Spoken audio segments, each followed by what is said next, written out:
Kodagu channel ವಾರ್ತೆಗಳ ಪ್ರಾಯೋಜಕರು Muliya Keshav Bhat and sons, ಚಿನ್ನಾಭರಣಗಳ ಬೃಹತ್ ಮಳಿಗೆ, ಮಡಿಕೇರಿ, ಗೋಣಿಕೊಪ್ಪ, ಪುತ್ತೂರು, ಬೆಳ್ತಂಗಡಿ, ಬೆಂಗಳೂರು.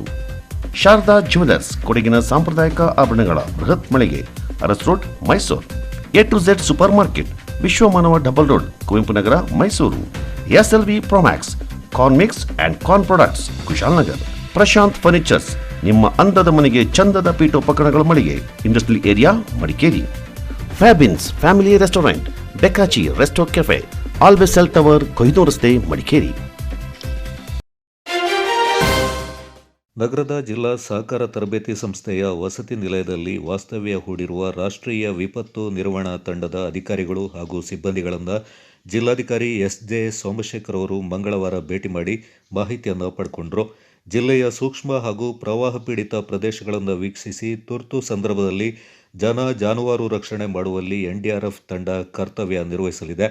ಬೆಂಗಳೂರಿನ ರೀಜನಲ್ ರೆಸ್ಪಾನ್ಸ್ ಸೆಂಟರ್ 10ನೇ ಬೆಟಾಲಿಯನ್ನ ಇನ್ಸ್ಪೆಕ್ಟರ್ ರಾಮ್ ಬಜ್ ಅವರ ನೇತೃತ್ವದಲ್ಲಿ NDRF ತಂಡ ಆಗಮಿಸಿದ್ದು, ಬೋಟ್ಗಳು, ಮರ ಕತ್ತರಿಸುವ ಯಂತ್ರ, ರ್ಯಾಫ್ಟ್, ಹಗ್ಗ, ಟೆಂಟ್, ಜೀವರಕ್ಷಕ jacket, search light, oxygen generator, ಜೀವರಕ್ಷಕ ಔಷಧಗಳ ಸಿಗ್ನಲ್ ಯೂನಿಟ್ಗಳು ಹೀಗೆ ಪರಿಕರಗಳ ಜೊತೆ NDRF ತಂಡ ಒಳಗೊಂಡಿದೆ. ಈಗಾಗಲೇ ಜಿಲ್ಲೆಯಲ್ಲಿ ಮುಂಗಾರು ಆರಂಭಗೊಂಡಿದ್ದು ಸಾಧಾರಣ ಮಳೆಯಾಗ್ತಾ ಇದೆ. ಈ ಹಿನ್ನೆಲೆ ಮುಂದಿನ ದಿನಗಳಲ್ಲಿ ಹೆಚ್ಚಿನ ಮಳೆಯಾಗುವ ಸಾಧ್ಯತೆ ಇದ್ದು, ಪ್ರತಿ ವರ್ಷದಂತೆ ಈ ವರ್ಷ ಕೂಡ NDRF ತಂಡ ಕೊಡಗು ಜಿಲ್ಲೆಗೆ ಆಗಮಿಸಿದ್ದು, ಸೂಕ್ಷ್ಮ ಮತ್ತು ಪ್ರವಾಹ ಪೀಡಿತ ಪ್ರದೇಶಗಳಿಗೆ ಭೇಟಿ ನೀಡಿ ಮಾಹಿತಿಯನ್ನು ಪಡೆಯಲಿದೆ. ಈ ಬಾರಿ ಶ್ವಾನದಳ ಕೂಡ ಆಗಮಿಸಿದ್ದು, ಹೆಚ್ಚಿನ ಮಳೆಯಿಂದ ಯಾವುದಾದ್ರೂ ಅವಘಡಗಳು ಸಂಭವಿಸಿದಲ್ಲಿ ಪತ್ತೆ ಹಚ್ಚಲು ಶ್ವಾನ ಸಹಾಯಕವಾಗಲಿದೆ. ಈಗಾಗಲೇ ಆಗಮಿಸಿರುವ 10ನೇ ಬೆಟಾಲಿಯನ್ ತಂಡವು ಕೇರಳದ ವಯನಾಡು ಸೇರಿದಂತೆ ಹಲವು ಕಡೆಗಳಲ್ಲಿ ರಕ್ಷಣಾ ಕಾರ್ಯಾಚರಣೆ ನಡೆಸಿದೆ. ತಂಡದಲ್ಲಿ 30 ಮಂದಿ ಸಿಬ್ಬಂದಿಗಳು ಇದ್ದು, ವಿವಿಧ ರಾಜ್ಯಗಳಿಂದ ಆಗಮಿಸಿದ್ದಾರೆ.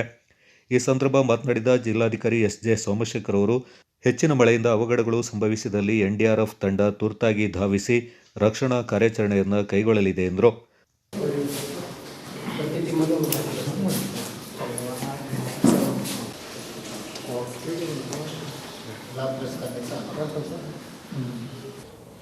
ಕೊಡಗು ಜಿಲ್ಲೆಗೆ ನ್ಯಾಷನಲ್ ಡಿಸಾಸ್ಟರ್ ರೆಸ್ಪಾನ್ಸ್ ಫೋರ್ಸ್, ನಾವೇನು NDRF ಅಂತ ಹೇಳ್ತೀವಿ, ಅದಕ್ಕೆ ಸಂಬಂಧಪಟ್ಟಂಗೆ 30 ಜನದ ಒಂದು ತಂಡ ಕೊಡಗು ಜಿಲ್ಲೆಗೆ ಆಗಮಿಸಿದ್ದಾರೆ. ಮತ್ತು ಅವರು ಇಷ್ಟು ವರ್ಷ ಅವರು ಬೇಸು ನಮ್ಮ ಕುಶಾಲನಗರದಲ್ಲಿ ಅವ್ರಿಗೆ ನಾವು ಅಕಾಮಿಡೇಷನ್ ಕೊಡ್ತಾಯಿದ್ವಿ. ಆದರೆ ಯಾವುದೇ ರೀತಿಯಾದಂಥ ಒಂದು ಸಣ್ಣ ಪುಟ್ಟ ಘಟನೆಗಳಾದಂಥ ಸಂದರ್ಭದಲ್ಲಿ ಅವ್ರಿಗೆ ಆ ಒಂದು ಸ್ಥಳಕ್ಕೆ ಏನು ರೀಚ್ ಆಗೋದಕ್ಕೆ ಸ್ವಲ್ಪ ಜಾಸ್ತಿ ಸಮಯ ತಗೊಳ್ತಾ ಇರೋದ್ರಿಂದ ನಾವು ಈ ವರ್ಷ ಅವ್ರನ್ನ ಮಡಿಕೇರಿ ಅಂದರೆ ಡಿಸ್ಟ್ರಿಕ್ಟ್ ಹೆಡ್ ಕ್ವಾರ್ಟ್ರಲ್ಲೇ ಅವ್ರನ್ನ ಸ್ಟೇಷನ್ ಮಾಡಿಸಿದ್ದೀವಿ. ಸೊ ದಟ್ ಅನ್ಟುವರ್ಡ್ ಇನ್ಸಿಡೆಂಟ್ ಏನಾದರೂ ಆದರೆ ಆದಷ್ಟು ಬೇಗ ಅವರು ರೆಸ್ಪಾನ್ಸ್ ಪೀರಿಯಡ್ ಸ್ವಲ್ಪ ಬೇಗ ಇರಲಿ ಅನ್ನುವಂಥ ಉದ್ದೇಶದಿಂದ ಅವರ ಡೆಪ್ಟಿ ಕಮಾಂಡೆಂಟ್ಗಳ ಜೊತೆಗೆ ಒಂದು ಚರ್ಚೆ ಮಾಡಿದಂಥ ಸಂದರ್ಭದಲ್ಲಿ we have taken the decision. ಮತ್ತು ಅವರು ಈಗ ಮಡಿಕೇರಿಯಲ್ಲಿ ಪ್ಲೇಸ್ ಆಗಿದ್ದಾರೆ. ಮತ್ತು ಬರುವಂಥ ದಿನಗಳಲ್ಲೂ ಕೂಡ ಅವರು ಎಲ್ಲೆಲ್ಲಿ ಸೂಕ್ಷ್ಮ ಪ್ರದೇಶಗಳನ್ನು ನಾವು ಇದನ್ನು ಮಾಡಿದ್ದೀವಿ ಮ್ಯಾಪಿಂಗು, ಆ ಜಾಗಗಳನ್ನು ಕೂಡ ಅವರು ವಿಸಿಟ್ ಮಾಡ್ತಾಯಿದ್ದಾರೆ. ಹಾಗೆಯೇ ಶಾಲಾ ಕಾಲೇಜುಗಳಲ್ಲೂ ಕೂಡ ಏನು ಯಾವುದೇ ರೀತಿಯಾದಂಥ ಒಂದು ಅವಘಡ ಸಂಭವಿಸಿದರೆ ಯಾವ ರೀತಿ ರೆಸ್ಪಾನ್ಸ್ ಮಾಡಬೇಕು ಅನ್ನೋದನ್ನು ಕೂಡ ಅವರು ಅವೇರ್ನೆಸ್ ಪ್ರೋಗ್ರಾಮ್ಗಳನ್ನು ಮಾಡ್ತಾಯಿದ್ದಾರೆ. ಸೊ ಹಾಗಾಗಿ ಇಷ್ಟು ಮಾಹಿತಿಯನ್ನು ನಾನು ನಮ್ಮ ಮಾಧ್ಯಮದ ಸ್ನೇಹಿತರ ಜೊತೆಗೆ ಹಂಚ್ಕೊಳ್ಳೋದಕ್ಕೆ ಇಷ್ಟಪಡ್ತೀನಿ. ಇದು 10th battalion regional response centre ಬೆಂಗಳೂರಿಂದ ಬಂದಿದ್ದಾರೆ. ಹಿಂದೆ ಕೂಡ ಅವರು ಹಲವಾರು ಈ ರೀತಿ ರೆಸ್ಕ್ಯೂ ಆಪ್ರೇಷನ್ ಮಾಡಿರೋ ಅನುಭವ ಇದೆ. ಪಕ್ಕದ ಕೇರಳ ರಾಜ್ಯದಲ್ಲಿ ಡಿಪ್ಲಾಯ್ ಆಗಿದ್ದಂಥ ಇದೊಂದು ಬೆಟಾಲಿಯನ್ ಅದು. ಸೊ ಅವ್ರನ್ನ ಇಲ್ಲಿ 30 members with all equipments, rescue equipments ಬಂದಿದ್ದಾರೆ. ಮತ್ತು ಅವರು ಏನು ಈ ಮಾನ್ಸೂನ್ ಮುಗಿಯೋರಿಗೆ 3 ತಿಂಗಳ ಕಾಲ ಅವರು ಇಲ್ಲೇ ವಾಸ್ತವ್ಯ ಹೂಡ್ತಾ ಇರ್ತಾರೆ. ಈ ರಾಜ್ಯದ ಇವರು ಕೂಡ ಇದ್ದಾರೆ. ಹಿಂದೆ ಕೂಡ ಇಲ್ಲಿ ಏನು ಕೆಲಸ ನಿರ್ವಹಿಸಿದಂಥ ಅಧಿಕಾರಿಗಳು ಇದ್ದಾರೆ. They are all well versed with ಈ ಥರದ ಆ್ಯಕ್ಟಿವಿಟಿ. ಮತ್ತು ಉತ್ತರಾಖಂಡ ಅಲ್ಲಿ ಆದಂಥ ಸಂದರ್ಭದಲ್ಲೂ ಕೂಡ, ಉತ್ತರ ಭಾರತದಲ್ಲೂ ಕೂಡ ಹಲವಾರು ರೆಸ್ಕ್ಯೂ ಆಪ್ರೇಷನಲ್ಲಿ ಕೆಲಸ ನಿರ್ವಹಿಸಿದಂಥ ಒಂದು ಅನುಭವಿ ತಂಡ ಈ ಬಾರಿ ನಮಗೆ ಡಿಪ್ಲಾಯ್ ಮಾಡಿದ್ದಾರೆ. ಹೌದೌದು. ಅದು ಏನಂದರೆ ಏನಾದರೂ ಇನ್ನು ಲ್ಯಾಂಡ್ ಸ್ಲೈಡ್ ಆಗಿ ಇದರಲ್ಲಿ ಸಿಕ್ಕಾಕೊಂಡ್ರೆ ಅವ್ರನ್ನ ರೆಸ್ಕ್ಯೂ ಮಾಡೋದಕ್ಕೆ ಅವ್ರದ್ದೇ ಆದಂಥ ಒಂದು ಸ್ಟ್ಯಾಂಡರ್ಡ್ ಆಪ್ರೇಟಿಂಗ್ ಪ್ರೊಸೀಜರ್ ಇದೆ. ಅದರಲ್ಲೂ ಏನೋ ಹನಿ ಎಂಬ ಒಂದು ಡಾಗ್ ಕೂಡ ಅದರಲ್ಲಿ it is part of that SOP. So ಹಾಗಾಗಿ ಅದನ್ನು ಕೂಡ ಈ ಬಾರಿ ಮಡಿಕೇರಿ ಅದರೊಟ್ಟಿಗೆ ಬಂದಿದೆ. ಬರುವಂಥ ದಿನಗಳಲ್ಲಿ ತಮ್ಮೊಟ್ಟಿಗೂ ಕೂಡ ಒಂದು will have a separate interaction. ಹಿಂದೆ ಕೂಡ ಬೇರೆ ಬೇರೆ ಜಿಲ್ಲೆ ರಾಜ್ಯಗಳಲ್ಲೂ ಅವರು ಕಾರ್ಯಾಚರಣೆಯಲ್ಲಿ ಇದು ಪಾಲ್ಗೊಂಡಿದೆ. ಸೊ ಹಾಗಾಗಿ ಇಲ್ಲಿಗೂ ಕೂಡ ತಂದಿದ್ದಾರೆ. ಏನು ಹೇಳಿ? Bangalore regional response centre 10th ಬೆಟಾಲಿಯನ್ಗೆ ಅಟ್ಯಾಚ್ ಆಗಿರುವಂಥ ಶಾಲೆ. ನಮಗೆ ತುರಂತ ಎಫೆಕ್ಟ್ ಮಾಡಲ್ಲ, ಆದರೆ ನಿಮ್ಮ ಜೀವನಕ್ಕೆ ಯಾರಿಗಾನ ಆಯ್ತಲ್ಲ, ಬಾಡಿ ಎಫೆಕ್ಟ್ ಆಯ್ತಲ್ಲ, ಅದ್ರಲ್ಲಿ ಯಾವುದೇ ಪಾರ್ಟಿಗೆ ಬೇಕಾದ್ರೆ ಎಫೆಕ್ಟ್ ಮಾಡ್ಬೋದು. ಅದಕ್ಕೆ ಇದು ಕೆಮಿಕಲ್ ಮತ್ತು ಬಯೋಲಜಿಕಲ್ ರೇಡಿಯೋಜೆನಿಕಲ್ ಎಕ್ವಿಪ್ಮೆಂಟ್ ಇದು ಅಂತ ಕರೀತಾರೆ. ಅಲ್ಲಿ ಆಯ್ತಲ್ಲ, ಅಲ್ಲಿ ಪ್ರತಿ ಇದಿರೋದೆಲ್ಲ CSSR ಅಂತ ಕರೀತಾರೆ. ಸರ್, ನಾವು ಬಂದಿರುವಂಥದ್ದು 10th ಬೆಟಾಲಿಯನ್ NDRF ಇಂದ, ನ್ಯಾಷನಲ್ ಡಿಸಾಸ್ಟರ್ ರೆಸ್ಪಾನ್ಸ್ ಫೋರ್ಸಿಂದ ಒಂದು ಟೀಮ್ ಬಂದು ಬೆಂಗಳೂರಲ್ಲಿ ಲೊಕೇಟ್ ಆಗಿರ್ತಕ್ಕಂಥದ್ದು. ನಾವು ಪ್ರೀ ಮಾನ್ಸೂನ್ ಇದರಿಂದ ಬಂದು ಡೆಪ್ಲಾಯ್ ಆಗಿರ್ತಕ್ಕಂಥದ್ದು. ನಮ್ಮದು ಟೀಮಲ್ಲಿ ಬಂದು 30 ರಿಸ್ಕ್ಯೂರ್ಸ್ ಇರ್ತಾರೆ. ನಮ್ಮ ಕಮಾಂಡರ್ ಬಂದು ಇನ್ಸ್ಪೆಕ್ಟರ್ ರಾಂಬಾಜಿ ಸರ್ ಅಂತೇಳಿ. ಅಲ್ಲಿಂದ ನಾವು ಇಲ್ಲಿ 3 ದಿನ ಆಯಿತು ಡೆಪ್ಲಾಯ್ಮೆಂಟ್ ಆಗಿ. ಈ ಮಾನ್ಸೂನ್ ಒಂದು ಸ್ವಲ್ಪ ಈ ವರ್ಷ ಜಾಸ್ತಿ ಕಡಿಮೆ ಆಗುತ್ತೆ ಅನ್ನೋ ಉದ್ದೇಶ ಇದೆ. ಮತ್ತು ಲಾಸ್ಟ್ ಟೈಮು ಕೇರಳ ಆಗಿ 2029ರಲ್ಲಿ ಮಾನ್ಸೂನ್ ಹಿಟ್ಟಾಗಿದೆ. ಅದಕ್ಕೋಸ್ಕರ ನಾವು ಬಂದು ಇಲ್ಲಿ ಡೆಪ್ಲಾಯ್ ಆಗಿದ್ದೀವಿ. ಆಗಿರೋ ಉದ್ದೇಶ ಏನಂತಂದರೆ, ನಾವು ಅಲ್ಲಿಂದ ಬೆಂಗಳೂರಿಂದ ರೆಸ್ಪಾನ್ಸ್ ಮಾಡೋಕ್ಕಾಗಲ್ಲ ಅನ್ನೋ ಉದ್ದೇಶಕ್ಕೆ ಇಲ್ಲಿ ಡೆಪ್ಲಾಯ್ ಆಗ್ತೀವಿ. ಮಾನ್ಸೂನ್ 3 ತಿಂಗಳು ಇಲ್ಲ 4 ತಿಂಗಳು ಎಲ್ಲಿ ಗಂಟೆ ಇರುತ್ತೆ ಅಲ್ಲಿವರೆಗೂ ನಾವು ಇಲ್ಲೇ ಡೆಪ್ಲಾಯ್ ಆಗಿರ್ತೀವಿ. ಯಾವುದೇ ಕ್ವಿಕ್ ರೆಸ್ಪಾನ್ಸ್ಗೋಸ್ಕರ ನಾವು ಇಲ್ಲಿ ಡೆಪ್ಲಾಯ್ ಆಗಿರ್ತಕ್ಕಂಥದ್ದು.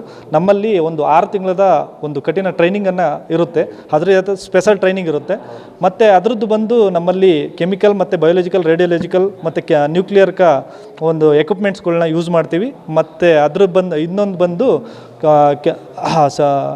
ಕೊಲಾಪ್ಸ್ ಬಿಲ್ಡಿಂಗ್ ಕೊಲಾಪ್ಸ್ ಆದರೆ ಮತ್ತು ಗುಡ್ಡ ಪ್ರದೇಶಗಳು ಕುಸಿತ ಆದರೆ ಅಲ್ಲಿ ರಿಸ್ಕ್ಯೂ ಮಾಡುವಂಥ ಎಕ್ವಿಪ್ಮೆಂಟ್ಗಳನ್ನ ಇಟ್ಕೊಂಡಿದ್ದೀವಿ. ಮತ್ತು ಇನ್ನೊಂದು ಅಂತಂದರೆ ಮೇನ್ ಇಂಟೆನ್ಷನ್ ಏನಂತಂದರೆ, ಕೊಡಗು ಜಿಲ್ಲೆಯಲ್ಲಿ ಪ್ರವಾಹದ ಜಾಸ್ತಿ ಇಂಟೆನ್ಷನ್ ಇರುತ್ತೆ.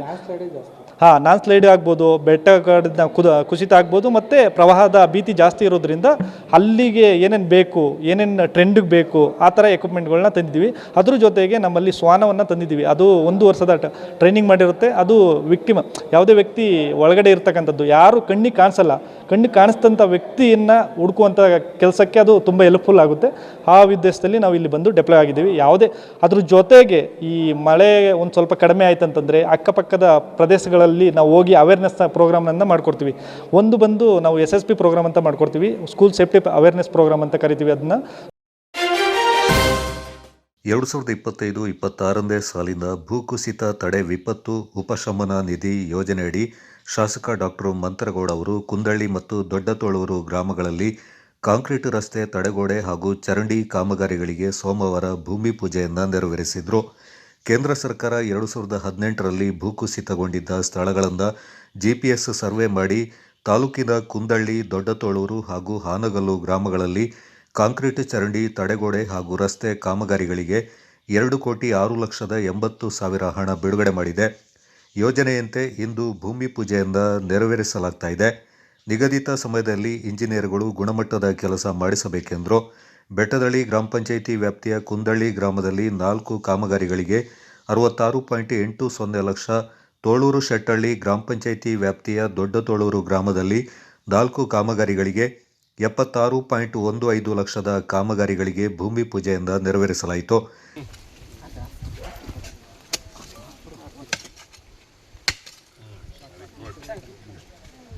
ಕ್ಲಾಪ್ ಮಾಡೋಣ.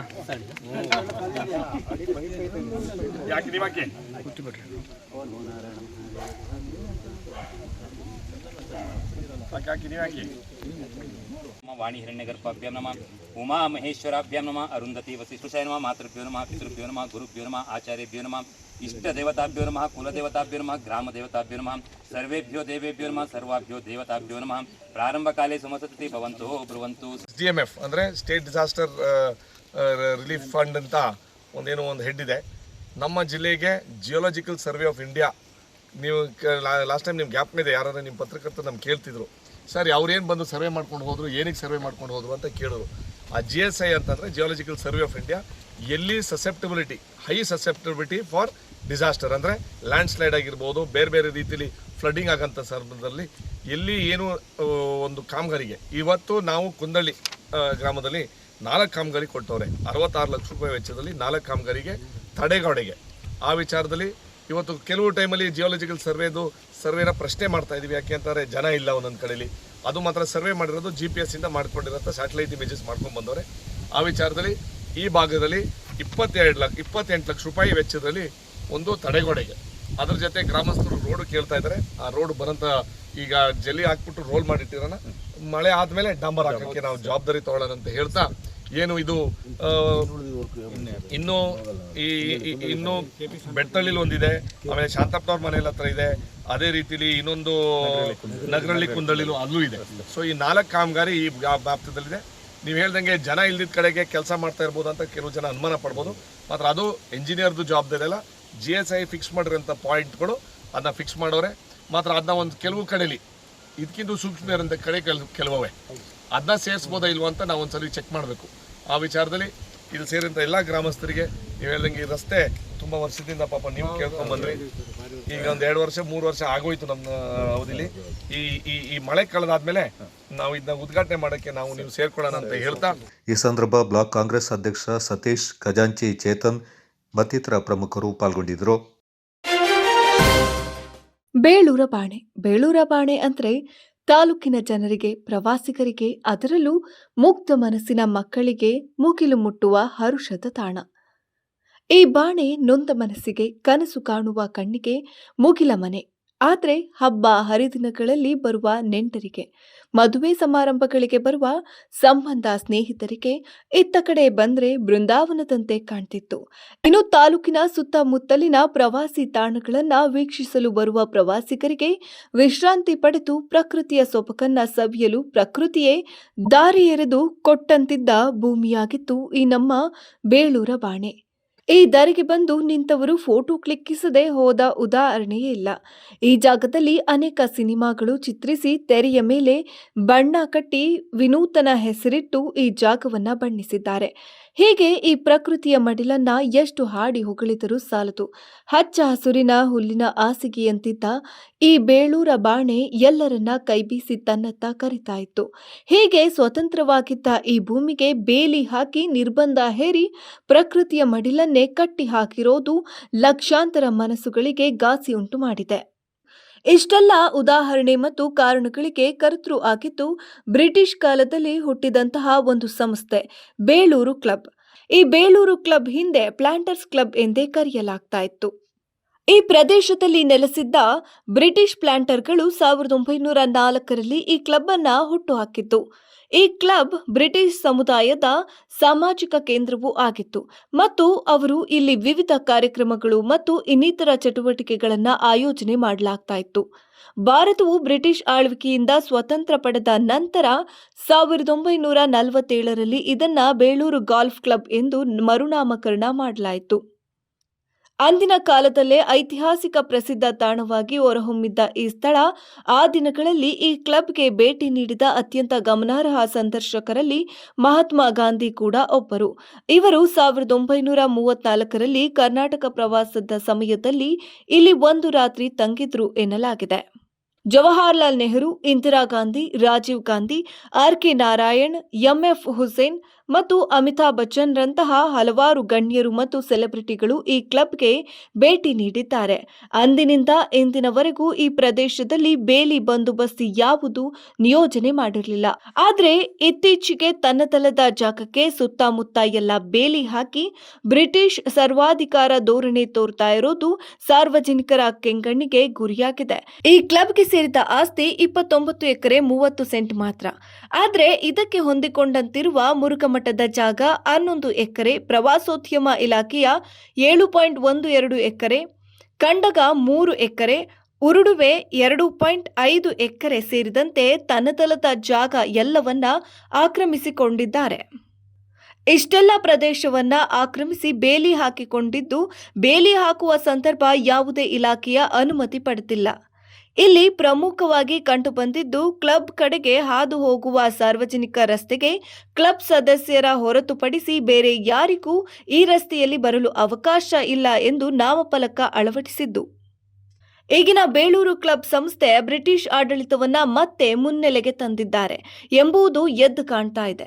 ಇಲ್ಲಿ ವಿಪರ್ಯಾಸ ಅಂದ್ರೆ ಸರ್ಕಾರಿ ಜಾಗವನ್ನ ಆಕ್ರಮಿಸಿ ತನ್ನ ಪರಾಕ್ರಮ ಮೆರಿತಾ ಇರುವ ಸಂಸ್ಥೆಯನ್ನ ನೋಡುತ್ತಾ ಸಂಬಂಧಪಟ್ಟಂತ ಅಧಿಕಾರಿಗಳು ಕೈಕಟ್ಟಿ ಕುಳಿತಿರೋದು ನಾಚಿಕೆಗೇಡಿನ ಸಂಗತಿಯಾಗಿದೆ. ಒಬ್ಬ ಬಡವ ಕೂಲಿ ಕಾರ್ಮಿಕ ತಾನು ಮನೆ ಕಟ್ಟಲು 3 ಸೆಂಟ್ ಜಾಗಕ್ಕೆ ತನ್ನ ಜೀವಿತ ಅವಧಿಯವರೆಗೂ ಹೋರಾಡ್ತಾನೆ, ಶ್ರಮಿಸ್ತಾನೆ. ಆದರೂ ಅವನಿಗೆ 3 ಸೆಂಟ್ ಜಾಗ ಪಡೆಯಲು ಕಷ್ಟ ಸಾಧ್ಯವಾಗುತ್ತೆ. ಇನ್ನು ಒಬ್ಬ ರೈತ ಬೆಳೆ ಬೆಳೆದ ಜಮೀನು ಸರ್ಕಾರದ್ದು ಅಂತ ಕಂಡು ಬಂದ್ರೆ ಕೂಡಲೇ ಅದನ್ನ ನಾಶ ಮಾಡಲು ಮುಂದಾಗ್ತಾರೆ. ಹೀಗಿರುವಾಗ ಇತ್ತೀಚಿನ ಕಾಲಘಟ್ಟದಲ್ಲಿ ಉಳ್ಳವರಿಗೆ ಅಧಿಕಾರಿಗಳು ಮಣೆ ಹಾಕ್ತಾ ಇರೋದು ಸಾರ್ವಜನಿಕರಲ್ಲಿ ಸಂಶಯ ಉಂಟು ಮಾಡಿದೆ.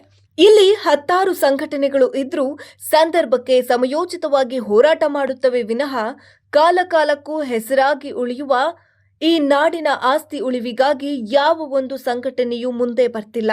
ಇನ್ನು ಈ ಜಾಗವನ್ನ ಉಳಿಸುವ ನಿಟ್ಟಿನಲ್ಲಿ ನಮ್ಮ ಭೂಮಿ ನಮ್ಮ ಹಕ್ಕನ್ನ ಪಡೆದೇ ತೀರುತ್ತೇವೆ ಎಂದು ವಕೀಲರ ತಂಡ ಪಣ ತೊಟ್ಟು ಮುಂದೆ ಬಂದಿದ್ದು, ಇದರಲ್ಲಿ ಹಿರಿಯ ವಕೀಲರಾದ ಕಾಟಲಮನೆ ವಿಠ್ಠಲ್ ಗೌಡ ಅವರ ನೇತೃತ್ವದ ತಂಡ ಹೋರಾಟಕ್ಕೆ ಮುಂದಾಗಿದೆ. ಹೋರಾಟಕ್ಕೆ ಸಾರ್ವಜನಿಕರು ಹಾಗೂ ಸುತ್ತಮುತ್ತಲಿನ ಗ್ರಾಮಸ್ಥರು ಬೆಂಬಲ ಸೂಚಿಸಿದ್ದು, ಕಾನೂನಿನ ಹೋರಾಟದ ಜೊತೆಗೆ ಸಂಬಂಧಪಟ್ಟಂತಹ ಇಲಾಖೆಯ ಎದುರು ಅನಿರ್ದಿಷ್ಟ ಅವಧಿ ಹೋರಾಟಕ್ಕೆ ಇಳಿಯಲು ಸಿದ್ಧರಾಗಿದ್ದಾರೆ. ಈಗಾಗಲೇ ಇವರ ಹೋರಾಟದ ಫಲವಾಗಿ ಈ ಭಾಗದ ಸರ್ವೆ ಕಾರ್ಯಗಳು ಎಲ್ಲ ಪೂರ್ಣಗೊಂಡಿದ್ದು, 2 ದಿನಗಳಲ್ಲಿ ವರದಿ ನೀಡುತ್ತೇವೆ ಎಂದು ಅಧಿಕಾರಿಗಳು ತಿಳಿಸಿದ್ದಾರೆ. ನೋಡಿ, ನಾನು ಕಾಟನಮನೆ ವಿಠ್ಠಲ್ ಗೌಡ ಅಂತ, ಬೇಳೂರು ಬಾಣೆ ಹಿತರಕ್ಷಣಾ ಸಮಿತಿ ಅಧ್ಯಕ್ಷರು, ಮತ್ತಿಲ್ಲಿ ನಾನು ಮಾಜಿ ಪ್ರೆಸಿಡೆಂಟ್ ಕೂಡ ಆಗಿದ್ದೆ. ಹಿಂದೆ ಇಲ್ಲಿ ನಾನು ವಕೀಲರ ಸಂಘದ ಪ್ರೆಸಿಡೆಂಟ್ ಕೂಡ ಆಗಿದ್ದೆ. ನೋಡಿ, ತಮಗೆಲ್ಲ ಗೊತ್ತಿರುವಾಗೆ ಬೇಳೂರು ಕ್ಲಬ್ ಏನಿದೆ, ಬೇಳೂರು ಬಣೆ, ಈ ಬೇಳೂರು ಕ್ಲಬ್ನವ್ರಿಗೆ ಅಧಿಕೃತವಾಗಿರ್ತಕ್ಕಂಥದ್ದು 29 ಎಕರೆ 30 ಸೆಂಟ್ಗಳು ಮಾತ್ರ. ಇವ್ರು ಏನು ಮಾಡ್ತಾರೆ ಅಂತೇಳಿ ದುರಾಸೆಗೆ ಬಿದ್ದು ಹೆಚ್ಚುವರಿ ಜಾಗವನ್ನು ಫೆನ್ಸಿಂಗ್ ಮಾಡ್ಕೊಂಡು ಬರ್ತಾರೆ. ಅದು ಯಾವುದ್ಯಾವುದು ಅಂತ ಹೇಳಿದ್ರೆ, ಒಂದು 15-16ರಲ್ಲಿ ಡಿ ಸಿ ಅವರು, ಮಡಿಕೇರಿ ಡಿ ಸಿ ಅವರು 15-16ರಲ್ಲಿ ಪ್ರವಾಸೋದ್ಯಮ ಇಲಾಖೆಗೆ ರಿಸರ್ವ್ ಮಾಡಿದರು. ಅದು 7 ಎಕರೆ 12 ಸೆಂಟು 143/2ರಲ್ಲಿ. ಆ 7 ಎಕರೆ 12 ಸೆಂಟಿಗೆ ಬೇಲಿ ಹಾಕ್ತಾರೆ. ಮತ್ತು ಮುರುಘರಾಜೇಂದ್ರ ಮಠಕ್ಕೆ ಸೇರಿದಂಥ 11 ಎಕರೆ ಜಾಗಕ್ಕೆ ಬೇಲಿ ಹಾಕೊಳ್ತಾರೆ. ಅಲ್ಲದೆ ಆ ಬೇಳೂರು ಬಾಣೆಯಲ್ಲಿರುವಂತಹ ಕಡಂಗ ಜಾಗಕ್ಕೆ ಬೇಲಿ ಹಾಕೊಳ್ತಾರೆ, ಪೈಸೇರಿಗೆ ಬೇಲಿ ಹಾಕತ್ತಾರೆ. ಹಾಗೆ ಗ್ರಾಮ ನಕಾಶೆಯಲ್ಲಿರುವಂತಹ ದಾರಿಗೆ ಏನು ಪ್ಲ್ಯಾನ್ ರೋಡ್ ಅಂತ ಹೇಳ್ತೀವಿ, ಅದಕ್ಕೆ ಅನಧಿಕೃತವಾಗಿ ಕಾಂಕ್ರೀಟ್ ರಸ್ತೆಯನ್ನು ಮಾಡ್ಕೊಂಡು ಬಿಗಿನಿಂಗಲ್ಲೇ ಎಂಟ್ರಿ ಓನ್ಲಿ ಫಾರ್ ಮೆಂಬರ್ಸ್ ಅಂತ ಹಾಕ್ಕೊಂಡು ಸಾರ್ವಜನಿಕರನ್ನು ತಡೆ ಹಿಡಿಯುವಂಥ ಕೆಲಸ ಮಾಡ್ತಾರೆ. ಅಲ್ಲದೆ ಕ್ಲಬ್ ಮುಂಭಾಗದಲ್ಲಿ ಊರುಡುವ ಜಾಗಕ್ಕೂ ಕೂಡ ಇವರು ಎಂಟ್ರಿ ಕೊಡ್ಲಿಕ್ಕೆ ಬಿಡೋದಿಲ್ಲ. ಮತ್ತು ಇದು ಅಲ್ಲದೆ PWD ಜಾಗಕ್ಕೆ ಸೇರಿದ ಜಾಗ ಕೂಡ ಬೇಲಿ ಹಾಕ್ತಾರೆ. ಯಾಕೆಂತ ಹೇಳಿದ್ರೆ ಕಾನೂನು ಪ್ರಕಾರ ರೋಡ್ ಮಧ್ಯದಿಂದ 40 ಮೀಟ್ರ್ ಬಿಡಬೇಕು, ಅದು ಕೂಡ ಬಿಟ್ಟಿಲ್ಲ. ಅದನ್ನು ಕೂಡ ನಾವು PWD ಗಮನಕ್ಕೆ ತಂದಿದ್ವಿ. ಈ ಎಲ್ಲ ವಿಚಾರಗಳನ್ನು ಕೂಡ ನಾವು ಸಂಬಂಧಪಟ್ಟ ಇಲಾಖೆಗಳ ಮುಂದೆ ತಂದಿದ್ವಿ. ಈಗ ಮೊನ್ನೆ ಅವನಪೇಟೆ ತಹಶೀಲ್ದಾರ್ ಅವರು ಶ್ಲಾಘನೆ ಮಾಡಬೇಕು, ಅವ್ರನ್ನ ADLR ಅವರಿಗೆ ಒಂದು ಅಧಿಕೃತ ಆದೇಶವನ್ನು ಮಾಡಿ ಆ ವ್ಯಾಪ್ತಿಯೊಳಗೆ ಯಾವ್ಯಾವ ಸರ್ವೆ ನಂಬರ್ ಸೇರ್ತದೆ, ಅವ್ರೇನು ಬೇಲಿಯನ್ನು ಹಾಕಿದ್ದಾರೆ, ಯಾವ್ಯಾವ ಏರಿಯಾಗಳು ಸೇರ್ತಿರ್ತದೆ ಅಂತೇಳಿ ರಿಪೋರ್ಟ್ ಕೊಡಲಿಕ್ಕೆ ಒಂದು ಆದೇಶ ಮಾಡಿದರು. ಆ ಪ್ರಕಾರ 27 ಸರ್ವೇನೂ ಆಯಿತು. ಈಗ ಅದು ಇಂದು 2-3 ದಿವಸದಲ್ಲಿ ತಹಶೀಲ್ದಾರ್ ಫೋನ್ ಮಾಡಿದ್ರು. ಇವಾಗ ರಿಪೋರ್ಟ್ ಬಂದ ತಕ್ಷಣ ನಾನು ಆ್ಯಕ್ಷನ್ ತಗೊಳ್ತೀನಿ ಅಂತ ಹೇಳಿದ್ದಾರೆ. ಇವರು ನೋಡಿ, ಈ ಸರ್ವೆ ಹಾಕಿಂತ ಮುಂಚೆ deputy director department of tourism 25-26 ನಾವು ವೀಕ್ಷಣೆ ಮಾಡ್ಕೊಂಡು ಹೋಗ್ತೀನಿ ಅಂತ ಹೇಳಿದ್ರು. ಬೇಳೂರು ಬಾಣೆಗೆ ಬಂದು ನೋಡಿ, ನಮಗೆ ಅಲ್ಲಿ ಎಲ್ಲ ಕಡೆ ಸ್ಪೈ ಇರ್ತದೆ, ನಮ್ಮದು ಇನ್ಫಾರ್ಮೇಷನ್ ಬಂದೇ ಬರುತ್ತೆ. ಬೇಳೂರು ಬಾಣೆ ನೋಡಿ ಏನು ಮಾಡ್ತಾರೆ ಅಂತ ಹೇಳಿದ್ರೆ, ಸುಮ್ಮನೆ ಅವ್ರು ಏನು ಕೆಲಸ ಉಂಟು ಅದನ್ನು ಮಾಡ್ಕೊಂಡು ಹೋಗಬೇಕು. ಬೇಳೂರು ಕ್ಲಬ್ಗೆ 3/4 ಗಂಟೆಯಿಂದ 1 ಗಂಟೆ ಬೇಳೂರು ಕ್ಲಬ್ಗೆ ಹೋಗಿ ಕಾಲ ವ್ಯರ್ಥ ಮಾಡಿ ಹೋಗ್ತಾರೆ, ಕಾಲಹರಣ ಮಾಡಿ. ಈ ಉದ್ದೇಶ ಏನು? ಇವ್ರಿಗೆ ಏನೋ ಒಂದು ರಾಜಕೀಯ ಪ್ರಭಾವ ಇರಬೇಕು ಅಥವಾ ಏನೋ ಡೀಲಿಂಗ್ಸ್ ನಡೆದಿರ್ಬೇಕು ಅಂತ ಅರ್ಥ ಅಲ್ವಾ? ನಾವು ಎಷ್ಟು ಸಲ ವಾರ್ನ್ ಮಾಡಿದ್ರು ಕೂಡ, ಈಗ ಹಿಂದೆ ಕೂಡ 6 ತಿಂಗಳ ಹಿಂದೆಯೇ ಡಿಪಾರ್ಟ್ಮೆಂಟ್ ಆಫ್ ಟೂರಿಸಮ್ಗೆ ಅದನ್ನು ಹದ್ದುಬಸ್ತು ಮಾಡಿಕೊಟ್ಟು ಎಲ್ಲ ಡೆಮಾರ್ಕೆಟ್ ಆಗಿದೆ, ಸ್ಕೆಚ್ ಕೂಡ ಮಾಡಿಕೊಟ್ಟಿದ್ದಾರೆ. ಈ ಮೊನ್ನೆ ಸರ್ವೆ ರಿಪೋರ್ಟಿಗೆ ಕಾಯೋಂಥ ಅವಶ್ಯಕತೆ ಇಲ್ಲ. ಅಲ್ಲ ಇವರು ಅದನ್ನು ಇಮಿಡಿಯೇಟಾಗಿ ಬೇಲಿ ಮಾಡಬೇಕು, ಇಲ್ಲ ಅಂತೇಳಿ ಬೇಲಿ ಕ್ಲಬ್ದವ್ರನ್ನ ತೆರವುಗೊಳಿಸ್ಬೇಕು. ಎರಡೂ ಮಾಡ್ತಾಯಿಲ್ಲ ಇವರು. ಮೊನ್ನೆ ಒಂದು ಸಲ ಫೋನ್ ಮಾಡಿದ್ದೆ, 2 ದಿವಸ ಟೈಮ್ ಕೊಟ್ಟಿದ್ದೆ. ಇವತ್ತು ಫೋನ್ ಮಾಡಿದಾಗ 7 ದಿವಸ ಟೈಮ್ ತಗೊಂಡಿದ್ದೆ, ಇವತ್ತಿಂದ 7 ದಿವಸ, 1 ವಾರ. ಅದಕ್ಕೆ ಈ ಮೂಲಕ ಅವರಿಗೆ ಒಂದು ಎಚ್ಚರಿಕೆಯನ್ನು ಕೂಡ ಕೊಡ್ತಾಯಿದ್ವಿ. ತುಂಬ ಅಡ್ವೊಕೇಟ್ಸು ಈ ವಿಚಾರದಲ್ಲಿ ಸಪೋರ್ಟ್ ಇದ್ದಾರೆ, ಬುದ್ಧಿವಂತರು ಸಪೋರ್ಟ್ ಇದ್ದಾರೆ, ಮತ್ತು ಎಲ್ಲ ಸಾರ್ವಜನಿಕರು ಕೂಡ ರೊಚ್ಚಿಗೆದ್ದಿದ್ದಾರೆ. ಈ 7 ದಿವಸದೊಳಗೆ first deputy director department of tourism ಏನಿದ್ದಾರೆ 7 ದಿವಸದೊಳಗೆ ಆ ಬೇಲಿನ ತೆರವುಗೊಳಿಸ್ಬೇಕು. ತೆರವುಗೊಳಿಸ್ತಾ ಇಲ್ಲದಂಥ ಒಂದು ಸನ್ನಿವೇಶವನ್ನು ಬಂದ ನಂತರ ನೀವು ಯಾವ ರೀತಿ ಕ್ರಮ ತಗೊಳ್ಳೋಕ್ಕೆ ರೆಡಿ ಇದ್ದೀರಿ ಸರ್? ನಾವು ನೋಡಿ ಡಿಪಾರ್ಟ್ಮೆಂಟ್ ಆಫ್ ಟೂರಿಸಮ್ ಇಲಾಖೆ ಮುಂದೆ ಧರಣಿ ಕೂರ್ತೀವಿ ಫಸ್ಟು. ಒಂದು ಮತ್ತು ನೆಕ್ಸ್ಟ್ ಸ್ಟೆಪ್ ಏನಂತ ಹೇಳಿದ್ರೆ ಅಮರಣಾಂತಿಕ ಒಂದು ಉಪವಾಸ ಸತ್ಯಾಗ್ರಹ ಕೂಡ ಮಾಡುವಂಥ ಯೋಚನೆಯಲ್ಲಿದ್ದೀವಿ. ಅಲ್ಲದೆ ಕಾನೂನು ಕ್ರಮ ಕೂಡ, ಕಾನೂನು ರೀತಿ ಕೂಡ ಹೋರಾಟ ಆಗ್ತದೆ.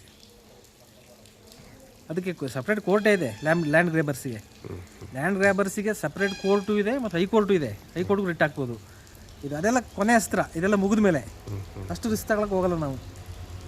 ಈಗ ಸಾರ್ವಜನಿಕರಿಗೆ ಈಗ ತೊಂದರೆ ಮಾಡಿದ್ದಾರೆ ಬೇಲೂರು ಕ್ಲಬ್, ಈಗ ಅವ್ರ ಮೇಲೆ ಏನಾದರೂ ಕ್ರಮ ಜಗ್ಗಿಸೋಂಥದ್ದು ಏನಾದರೂ ಮಾಡ್ತೀರಾ? ಈಗ ಏನಾಗ್ತದೆ ಅಂತ ಹೇಳಿದ್ರೆ, ಈಗ ಆಲ್ರೆಡಿ ತಹಶೀಲ್ದಾರ್ ಇಲ್ಲಿ, ಯಾಕಂತ ಹೇಳಿದ್ರೆ tahsildar administrative head of the taluk, DCAಗೆ administrative head of the district ಇರ್ತಾರೆ. ತಹಶೀಲ್ದಾರ್ ಅವ್ರಿಗೆ ಪವರ್ ಇದೆ, ಅವ್ರಿಗೆ ಈಗ ಆ್ಯಕ್ಷನ್ ತಗೊಳ್ತೀನಿ ಅಂತ ಹೇಳಿದ್ದಾರೆ. ಯಾರು ತಹಶೀಲ್ದಾರ್? ಈ ಟೂರಿಸಮ್ದಿಕ್ಕಲ್ಲ, ಟೂರಿಸಮ್ಗೆ ಆಲ್ರೆಡಿ ಅವ್ರಿಗೆ ಕೊಟ್ಟಾಗಿದೆ. ಈಗ ಟೂರಿಸಮ್ ಅವರು ಅವ್ರ ಆ್ಯಕ್ಷನ್ ತಗೋಬೇಕು. ಆ್ಯಕ್ಚುಲಿ ಅವ್ರೇನೋ ಶಾಮೀಲಾಗ್ದಂಗೆ ಕಾಣ್ತಾ ಇದೆ. ಮತ್ತೇನು ಅಂತ ಹೇಳಿದ್ರೆ ನೀವು ಅರ್ಥ ಮಾಡ್ಕೋಬೇಕು, ಬೇಲೂರು ಕ್ಲಬ್ಗೆ ಭಾರಿ ದೊಡ್ಡವರೇ ಮೆಂಬರ್ ಇರೋದು. ಇಲ್ಲಿ ನಮ್ಮ ಸ್ಥಳೀಯ ಶಾಸಕರು ಸೇರಿದಂಗೆ, ಅಲ್ಲಿ ಮೈಸೂರು ರಾಜವಂಶಸ್ಥರು ಸೇರಿದಂಗೆ ದೊಡ್ಡ ಮಿನಿಸ್ಟ್ರಿಗಳು, ದೊಡ್ಡ ಉದ್ದಿಮೆದಾರರೇ ಇರೋದಲ್ಲಿ ಮೆಂಬರ್ಸ್ಗಳು. ಅವ್ರು ಇದರಿಂದ ಅವ್ರು ಈ ಥರ ಆಟ ಆಡ್ಕೊಂಡು ಬರ್ತಾ ಇರೋದು. ಯಾಕಂತ ಹೇಳಿದ್ರೆ ಬೇಲೂರು ಕ್ಲಬ್ ಅವರಿಗೆ ಮಾನ ಮರ್ಯಾದೆ ಏನಿಲ್ಲ ಅವರಿಗೆ. ಯಾಕಂದರೆ ಇಲ್ಲಿ ಇಷ್ಟು ಹೋರಾಟ ಆಗಿದೆ, ಮನೆಗೆ ಕೂಡ ವಿಚಾರ ಗೊತ್ತು. ಇಷ್ಟು ವಾಲಂಟಿಯರ್ ಅವರು ತೆರವು ಮಾಡಬೇಕಿದೆ ಇಷ್ಟೊತ್ತಿಗೆ. ಇಲ್ಲಿ ಪಾಪದವ್ರನ್ನ ಅಲ್ಲಿ ತಡೀತಾರೆ, ಮತ್ತು ಪಾಪದವರಲ್ಲಿ ಒಳಗಡೆ ಹೋದರೆ ಅದು ಯಾವುದೋ ಬಾರ್ ಕೌಂಟ್ರದ್ದು ಬಿಲ್ ಹಾಕಿ ಅಲ್ಲಿ ಶೂಟಿಂಗ್ ಮಾಡೋರಿಗೆಲ್ಲ ಏನು ಅಲ್ಲಿ ಹೋಗಿ ವಿಡಿಯೋಗ್ರಫಿ ಎಲ್ಲ ಮಾಡ್ತಾರಲ್ಲ, ಅವರಿಗೆ ಅನಧಿಕೃತವಾಗಿ ಫೀಸ್ ಕೂಡ ಕಲೆಕ್ಟ್ ಮಾಡ್ತಾ ಇದ್ದಾರೆ. ಅದು ಕೂಡ ಆ್ಯಕ್ಚುಲಿ ಚೀಟಿಂಗ್ ಆಗ್ತದೆ ಅದು. ಇನ್ನು ಈ ವಿಚಾರವಾಗಿ ಚಕಾರ ಎತ್ತುತ್ತಿರುವವರಿಗೆಲ್ಲ ಗಾಲ್ಫ್ ಕ್ಲಬ್ ಗಾಣ ಹಾಕ್ತಾ ಇದ್ದು, ಕಳೆದೆರಡು ದಿನಗಳ ಹಿಂದೆ ಪ್ರವಾಸೋದ್ಯಮ ಇಲಾಖೆ ಅಧಿಕಾರಿ ಸ್ಥಳ ಪರಿಶೀಲನೆಗೆ ಬಂದ ಸಂದರ್ಭದಲ್ಲಿ ಅವರನ್ನ ಕ್ಲಬ್ಗೆ ಬರಮಾಡಿಕೊಂಡು ಅತಿಥಿ ಸತ್ಕಾರ ಮಾಡಿರುವುದು ತಿಳಿದು ಬಂದಿದೆ. ಅಲ್ಲದೆ ಹೋರಾಟಕ್ಕೆ ಮುಂದಾಗಿರುವ ಸೋಮವಾರಪೇಟೆ ವಕೀಲರ ಸಂಘದ ಮಾಜಿ ಅಧ್ಯಕ್ಷರು, ಬೇಳೂರು ಬಾಣೆ ಹಿತರಕ್ಷಣಾ ಸಮಿತಿ ಅಧ್ಯಕ್ಷರಾದ ಕಾಟನಮನೆ ವಿಠಲ್ ಗೌಡ ಅವರಿಗೂ ಕೂಡ ಹಣದ ಆಮಿಷ ಒಡ್ಡಿ ಗಾಣಕ್ಕೆ ಸಿಲುಕಿಸಲು ಪ್ರಯತ್ನ ನಡೆಸಿತ್ತು. ಆದರೆ ಇದಕ್ಕೆ ಬಗ್ಗದ ಅವರು ಹೋರಾಟದ ಬಾವುಟವನ್ನ ಎತ್ತಿ ಹಿಡಿದಿದ್ದಾರೆ. ಇನ್ನು ಹಾಕಿರುವ ಬೇಲಿಯನ್ನ ತೆರವುಗೊಳಿಸುವಂತೆ ಅಧಿಕಾರಿಗಳು 7 ದಿನದ ಗಡುವನ್ನ ನೀಡಿದ್ದು, ತಪ್ಪಿದ್ದಲ್ಲಿ ಹೋರಾಟದ ಸ್ವರೂಪ ತೀವ್ರಗೊಳ್ಳಲಿದೆ. ಇದಕ್ಕೆ ಸಾರ್ವಜನಿಕರು ಹೆಚ್ಚಿನ ಬೆಂಬಲವನ್ನ ಸೂಚಿಸಿದ್ದಾರೆ ಎಂದು ಹಿತರಕ್ಷಣಾ ಸಮಿತಿ ಅಧ್ಯಕ್ಷರು ತಿಳಿಸಿದ್ದಾರೆ. ಸಮೀಪದ ಬೇಳೂರು ಬಾಣೆ ಅಂತ ಬೇಳೂರು ಪಂಚಾಯತ್ ವ್ಯಾಪ್ತಿಯಲ್ಲಿದೆ. ಇದರಲ್ಲಿ ಗಾಲ್ಫ್ ನಡೆಯುತ್ತದೆ. ಗಾಲ್ಫ್ ಗ್ರೌಂಡು, ಈ ಗಾಲ್ಫ್ ಕೋರ್ಟು ಇದೆಲ್ಲ ಅವರಿಗೆ ಸಂಬಂಧಪಟ್ಟಿರ್ತದೆ. ಆದರೆ ಇದರಲ್ಲಿ ಪೈಸಾರಿ ಜಾಗ ಹಾಗೂ ಒಂದು ಸೈಡಲ್ಲಿ ಊರುಡುವೆ ಹಾಗೂ ಈ ಬೇಳೂರು ಮಠದ ಜಾಗನೂ ಸೇರಿಕೊಂಡಿದೆ. ಈ ಜಾಗ ಯಾವ ರೀತಿ ಇದೆ ಅಂದರೆ, ಸೋಮವಾರಪೇಟೆಗೆ ಯಾರೇ ಪ್ರವಾಸಿಗರು ಬಂದರೂ ಒಂದು ನೋಡೋಂಥ ಸ್ಥಳ ಇದು. ಯಾರೇ ಸೋಮವಾರಪೇಟೆ ಸುತ್ತಮುತ್ತಲಿನ ಯಾರದೇ ಮನೆಗೆ ನೆಂಟರಿಷ್ಟರು ಬಂದರೆ, ಒಂದು ಮದುವೆ ಮುಂಜಿಗಳು ಏನೇ ನಡೆದ್ರೂ ಇಲ್ಲಿಗೆ ಬಂದು ಆಯಾಗಿದ್ದು 1 ಗಂಟೆ ಕಾಲ ಕಳೆದು ಹೋಗ್ತಾ ಇದ್ದಾರೆ. ಈಗ ದಿಢೀರಂತೆ ಇದಕ್ಕೆ ಫೆನ್ಸಿಂಗ್ ಮಾಡೋ ವ್ಯವಸ್ಥೆ ನಡೀತಾ ಇದೆ ಕ್ಲಬ್ ವತಿಯಿಂದ. ಅವರು ಸ್ವಲ್ಪ ಯೋಚನೆ ಮಾಡಿ ಪ್ರವಾಸಿಗರಿಗೆ ಉಪಕಾರ ಆಗಂಗೆ, ಸೋಮವಾರಪೇಟೆ ಅಭಿವೃದ್ಧಿಗೆ ಉಪಕಾರ ಆಗಂಗೆ ಅವ್ರು ಏನೇ ಫೆನ್ಸಿಂಗ್ ಮಾಡಿದ್ರು ಅದಕ್ಕೆ ಒಂದು ಪಬ್ಲಿಕ್ಸ್ ಬಂದು ಒಳಗಡೆ ಎಲ್ಲ ಹೋಗಿ ಬರೋಂಥ ವ್ಯವಸ್ಥೆ ಮಾಡಿ, ಒಂದು ಫೀಸ್ ಕಲೆಕ್ಟ್ ಮಾಡೋದು ಏನಾರು ಮಾಡಿ, ಪಂಚಾಯತಿಯವ್ರ ಹತ್ರ ಡಿಸ್ಕಸ್ ಮಾಡಲಿ, ಅಭಿವೃದ್ಧಿ ಆಗಲಿ. ಸೋಮವಾರಪೇಟೆ ಮೊದಲೇ ಹಿಂದುಳಿದೋಗಿದೆ. ಈ ರೀತಿಯ ಪ್ರವಾಸಿ ತಾಣಗಳನ್ನ ಈ ರೀತಿ ಮುಚ್ಚಿದರೆ ದಿಢೀರಂತ ಪ್ರವಾಸಿಗಳು ಬಂದು ನೋಡಲಿಕ್ಕೆ ಏನು ಸ್ಥಳ ಇಲ್ದಂಗೆ ಆಗುತ್ತೆ. ತುಂಬ ಒಂದು ಸುಂದರ ಪ್ಲೇಸ್ ಇದು. ಅದನ್ನ ನೋಡೋದ್ರಲ್ಲಿ ತಪ್ಪಿಲ್ಲ. ಇದು ಪ್ರಕೃತಿ ಹುಟ್ಟಿಸಿರೋದು, ಯಾವುದೇ ಕ್ಲಬ್ ಅವರು ಈ ರೀತಿ ಹುಟ್ಟಾಕಿರೋ ಗ್ರೀನರಿ ಅಲ್ಲ ಇದು ಪ್ರಕೃತಿ ಕೊಟ್ಟಿರೋದು. ಅದನ್ನ ಜನ ಸವಿಬೇಕು. ಈ ಸವಿಯೋ ವ್ಯವಸ್ಥೆಗೆ ಜನಗಳು ಸ್ಪಂದಿಸಬೇಕು, ಕ್ಲಬ್ ಅವರು ಸ್ಪಂದಿಸಬೇಕು. ನಮ್ಮ ಪಂಚಾಯತಿಯವರು ಸ್ವಲ್ಪ ಮುತುವರ್ಜಿ ತಗೊಂಡು ಕ್ಲಬ್ನೊಂದಿಗೆ ಡಿಸ್ಕಸ್ ಮಾಡಿ, ಒಂದು ಗೂರ್ಖಗಳನ್ನ ಯಾರನ್ನಾರು ಬಿಟ್ಟು ಒಂದು 5-10 ರೂಪಾಯಿನ ಏನಾದ್ರು ಕಲೆಕ್ಟ್ ಮಾಡಿ ಪರ್ಮನೆಂಟಿಗೆ ಪ್ರವಾಸಿಗಳಿಗೆ ಇದರೊಳಗೆ ಎಂಟ್ರೆನ್ಸ್ ಕೊಡಬೇಕು ಅಂತೇಳಿ ನಾ ಜಯ ಕರ್ನಾಟಕ ಸಂಘಟನೆಯಿಂದ ಕೇಳ್ಕೊತಾ ಇದ್ದೀನಿ. ಏನೇ ಆಗಲಿ ಹೋರಾಟಕ್ಕೆ ಜಯ ಸಿಗಲಿ ಎಂಬುದೇ ನಮ್ಮ ಆಶಯ. ಎಂದಿನಂತೆ ಜನರು ಸ್ವತಂತ್ರವಾಗಿ ಪ್ರಕೃತಿ ಸೌಂದರ್ಯವನ್ನ ಸವಿಯಲಿ. ಪ್ರಕೃತಿ ರಕ್ಷಣೆ ನಮ್ಮೆಲ್ಲರ ಹೊಣೆ ಎನ್ನುತ್ತಾ ಪ್ರಕೃತಿ ಉಳಿವಿಗಾಗಿ ನಾವೆಲ್ಲರೂ ಶ್ರಮಿಸೋಣ. ಕುಶಾಲನಗರ ಪುರಸಭೆ ವ್ಯಾಪ್ತಿಯ ಜನತಾ ಕಾಲೋನಿಯಲ್ಲಿ ರಸ್ತೆ ಅಭಿವೃದ್ಧಿ ಕಾಮಗಾರಿಗೆ ಶಾಸಕ ಡಾಕ್ಟರ್ ಮಂತರಗೌಡ ಭೂಮಿ ಪೂಜೆಯನ್ನು ನೆರವೇರಿಸಿದರು. ಒಟ್ಟು 26 ಲಕ್ಷ ರೂಪಾಯಿ ವೆಚ್ಚದಲ್ಲಿ ಜನತಾ ಕಾಲೋನಿಯ ಗಣೇಶ ದೇವಸ್ಥಾನದಿಂದ 6ನೇ ಕ್ರಾಸ್ವರೆಗೆ ಸ್ಲ್ಯಾಬ್ ಅಳವಡಿಕೆ, 6ನೇ ಕ್ರಾಸ್ನ ಸಿಸಿ ರಸ್ತೆ, ವಿನಾಯಕ ಮತ್ತು ಮಾರುತಿ ಬಡಾವಣೆಯಲ್ಲಿ ರಸ್ತೆ ಅಭಿವೃದ್ಧಿ ಕಾಮಗಾರಿಗೆ ಭೂಮಿ ಪೂಜೆ ನೆರವೇರಿಸಿ ಚಾಲನೆ ನೀಡಲಾಯಿತು. ಕುಶಾಲನಗರ ಪುರಸಭೆ ವ್ಯಾಪ್ತಿಯಲ್ಲಿ ಅಭಿವೃದ್ಧಿ ಕಾಮಗಾರಿಗಳಿಗೆ 10 ಕೋಟಿಗೂ ಅಧಿಕ ಅನುದಾನವನ್ನು ಒದಗಿಸಲಾಗಿದೆ. ಅತ್ಯಗತ್ಯ ಇರುವ ಕಾಮಗಾರಿಗಳನ್ನು ಆದ್ಯತೆ ಮೇರೆಗೆ ಕೈಗೊಳ್ಳಲಾಗ್ತಾ ಇದೆ ಎಂದು ಶಾಸಕ ಡಾಕ್ಟರ್ ಮಂತರಗೌಡ ತಿಳಿಸಿದರು. ಕೊಡಗಿಗೆ ಸಚಿವ ಸ್ಥಾನದ ಬಗ್ಗೆ ಪ್ರತಿಕ್ರಿಯಿಸಿದ ಅವರು, ಸಚಿವರಾಗುವ ಆಸೆ ಎಲ್ಲರಿಗೂ ಇರುತ್ತೆ. ಕೊಡಗಿನ ಸಮಗ್ರ ಅಭಿವೃದ್ಧಿಗೆ ಸಚಿವ ಸ್ಥಾನದ ಅಗತ್ಯವಿದೆ. ಸಂಪುಟಕ್ಕೆ ಅಗತ್ಯವಿರುವ ಲೆಕ್ಕಾಚಾರದ ಪ್ರಕಾರ ಎಲ್ಲವೂ ನಡೆಯಲಿದೆ. ಸಚಿವ ಸ್ಥಾನ ಯಾರಿಗೆ ದೊರೆತರೂ ಸಂತೋಷ ಎಂದರು. ಇದ್ದೇ ಇರ್ತದೆ, ಮಿತಿಮೀರ್ ಮಾಡಿ ನಾವು ಕೇಳೋಕ್ಕೂ ಆಗಲ್ಲ. ಯಾಕಂದರೆ ಅವ್ರು ಹೇಳ್ದಂಗೆ ನಾವು ಕೇಳ್ತೀವಿ. ಕೇಳೋದು ಮಾತ್ರ ನೀವು ಹೇಳ್ದಂಗೆ ಕೇಳ್ತೀವಿ, ಕೊಡೋದು ಬಿಟ್ಟರೆ ಅವರಿಗೆ ಮಾತ್ರ. ವಾಟ್ ಎವರ್ ದ ಔಟ್ಕಮ್, ಕ್ಷೇತ್ರಕ್ಕೆ ಯಾವ ಕಾರಣಕ್ಕೂ ನಾವು ಅಭಿವೃದ್ಧಿನ ಯಾವ ಕಾರಣಕ್ಕೂ ಅಂದರೆ ಅದು ಕೈ ಬಿಟ್ಕೊಡಲ್ಲ. ಇನ್ನೂ ಹೆಚ್ಚಿನ ಸಂಖ್ಯೆಯಲ್ಲಿ ಏನು ನಾವು ಸರ್ಕಾರದ ವತಿಯಿಂದ ಏನೇನು ಪ್ರಾಮಿಸ್ ಮಾಡಿದ್ದೀವಿ, ಯಾವ ಯೋಜನೆ ತರಬೇಕು, ಹಲವಾರು ಕಾರ್ಯಕ್ರಮಗಳು ಇನ್ನೂ ತರಬೇಕು. ಇನ್ನೆರಡು ವರ್ಷದಲ್ಲಿ ಅದು ಆದಷ್ಟು ಸಂಪೂರ್ಣ ಮಾಡೋಕ್ಕೆ ನಾವು ಜವಾಬ್ದಾರಿ. ಶಿಕ್ಷಣ ಮಾತಾಡೋದೇ ಅವಶ್ಯಕತೆ ಇಲ್ಲ. ಬರೋಂಥ ದಿವಸಗಳಲ್ಲಿ ಏನು 3-4 ಪೀಸ್ ಈ ಕಡೆ ಇರೋದು ಅದು ಹೆಚ್ಚುವರಿ ಸೇರಿಸಿ ಏನು CMIDPಲಿ ನಮಗೇನು 50 ಕೋಟಿ ಕೊಟ್ಟಂಥ ಸಂದರ್ಭದಲ್ಲಿ 50 ಕೋಟಿ ದುಡ್ಡಲ್ಲಿ ನಾವು ನಿಮಗೆ 5.25 ಕೋಟಿ ರೂಪಾಯಿ ಕುಶಾಲನಗರ ಟೌನ್ಗೆ ಕೊಟ್ಟಿದ್ದೀನಿ.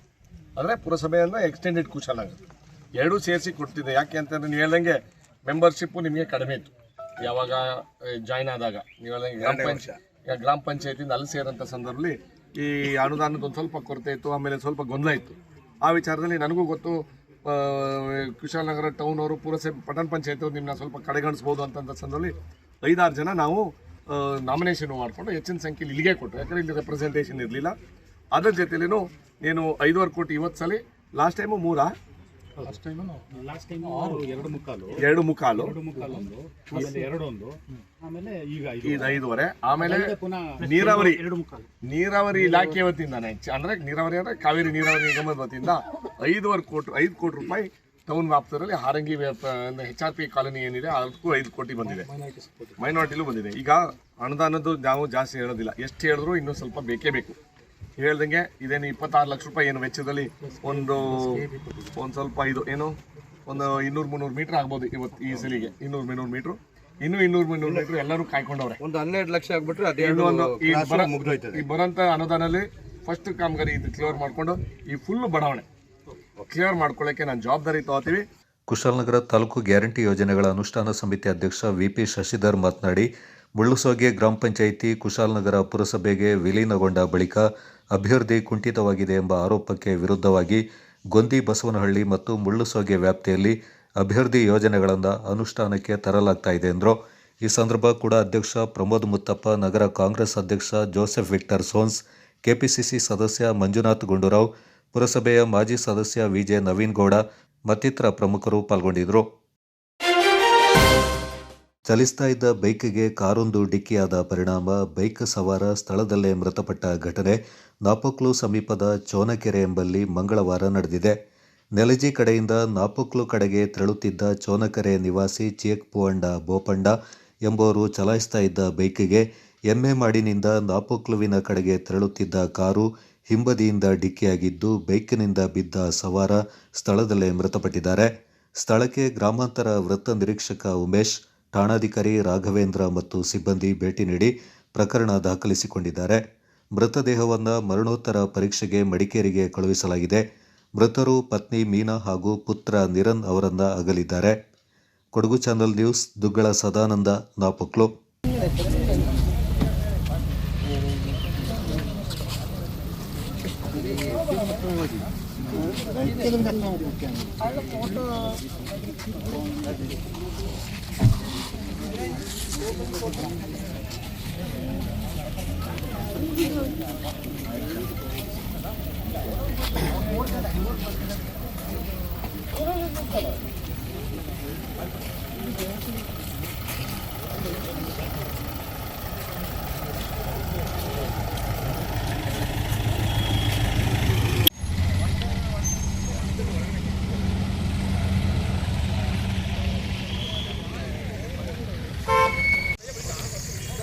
ಸೋಮವಾರಪೇಟೆ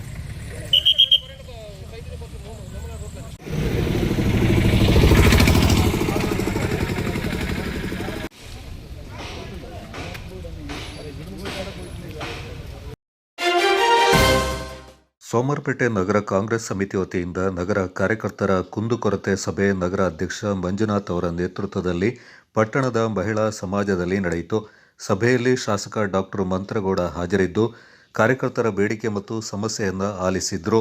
ನಂತರ ಮಾತನಾಡಿದ ಶಾಸಕರು, ಮುಂದಿನ ದಿನಗಳಲ್ಲಿ ಸ್ಥಳೀಯ ಸಂಸ್ಥೆಗಳ ಚುನಾವಣೆ ಬರಲಿದೆ. ತಾವೆಲ್ಲರೂ ಸನ್ನದ್ಧರಾಗಿರಬೇಕು. ಹಾಗೆ SIR ಬಗ್ಗೆ ಹೆಚ್ಚಿನ ಗಮನ ಹರಿಸಿ ಸಾರ್ವಜನಿಕರಿಗೆ ಅರಿವು ಮೂಡಿಸಬೇಕು. ನಿಮ್ಮ ಭಾಗಗಳಲ್ಲಿ ಸಮಸ್ಯೆಗೀಡಾದವರು, ಅನಾರೋಗ್ಯಕ್ಕೆ ತುತ್ತಾದವರು ಇದ್ದಲ್ಲಿ ಅವರ ಬಗ್ಗೆ ಕಾಳಜಿ ವಹಿಸಿ ಕೈಲಾದಷ್ಟು ಸಹಾಯ ಮಾಡಿ ತನ್ನ ಗಮನಕ್ಕೂ ತರಬೇಕೆಂದರು. ಹಾಗೆಯೇ ಸ್ಥಳೀಯ ಬೂತ್ ಮಟ್ಟದಿಂದ ತಾಲೂಕಿನವರೆಗೂ ಸಕ್ರಿಯ ಕಾರ್ಯಕರ್ತರನ್ನು ಗುರುತು ಮಾಡಿ ಅಧ್ಯಕ್ಷರ ನೇಮಕ ಮಾಡಬೇಕಿದೆ ಎಂದರು. ಬಿಜೆಪಿಯವರು ನಮ್ಮ ಜೊತೆಲಿ ಬಂದು ಅಭಿವೃದ್ಧಿ ವಿಚಾರ ನಮ್ಮ ಜೊತೆ ಚರ್ಚೆ ಮಾಡಿಸಿ ಒಂದು ರಸ್ತೆ ಮಾಡಿಸ್ಕೋಬಹುದು. ಅರ್ಥ ಮಾಡಿ ನಾವು ನಮ್ಮ ಪರ ಬದಿ ಅಂತಾನೆ ಅಂತೀವಿ, ನಾವು ಬರಬೇಡಿ ಅಂತಂದಿಲ್ಲ. ಅವ್ರನ್ನ ನೀವು ಮಾಡ್ಕೊಂಡು ನೀನು ಅಲ್ಲೇ ಇರುವಂತ ನಾವು ಯಾವ ಕಾರಣಕ್ಕೂ ಹೇಳೋದಿಲ್ಲ. ನಮ್ಮ ಜೊತೆಲಿ ಕೈ ಜೋಡಿಸಿ ಅಂತ ಹೇಳ್ತೀವಿ. ಆ ವಿಚಾರದಲ್ಲಿ ಎಲ್ಲೆಲ್ಲಿ ಸರ್ಕಾರದಲ್ಲಿ ನಾವು ನಾಮಿನೇಷನ್ ಇದ್ದೀವಿ, ಹಾಸ್ಪಿಟಲ್ ಆಗಿರ್ಬೋದು, ನಾನು ಹಾಸ್ಪಿಟಲ್ ಕಮಿಟಿ ಅವ್ರಿಗೆ ಹೇಳಿದ್ದೀನಿ, ವಾರಕ್ಕೆ ಒಂದೊಂದು ದಿವಸ ಒಬ್ಬೊಬ್ರು ಹೋಗಿ, ಅಲ್ಲ ನೀವು ಎಲ್ಲರೂ ಹೋಗ್ಬೇಕು, ಎಲ್ಲರೂ ಹೋಗ್ಬೇಕು. ಆ ವಿಚಾರದಲ್ಲಿ ಅಭಿವೃದ್ಧಿ ವಿಚಾರದಲ್ಲಿ ಯಾಕೆ ಕಡಿಮೆ ಆಗಬೇಕು. ಸೋಮವಾರಪೇಟೆ ಟೌನ್ ಅಲ್ಲಿ ನೀವು ಹೇಳಿದಂಗೆ ಈ ಮೇನ್ ರೋಡ್ ಬಂದಂತ ಸಂದರ್ಭದಲ್ಲಿ ಟ್ರಾಫಿಕ್ ಜಾಸ್ತಿ ಆಯ್ತದೆ. ಟ್ರಾಫಿಕ್ ಜಾಸ್ತಿ ಆಗಂತ ಸಂದರ್ಭದಲ್ಲಿ ಟೂರಿಸ್ಟ್ಗಳು ಜಾಸ್ತಿ ಆಗ್ಬೋದು, ಬೇರೆ ಬೇರೆಯವರು ಜಾಸ್ತಿ ಆಗ್ಬೋದು.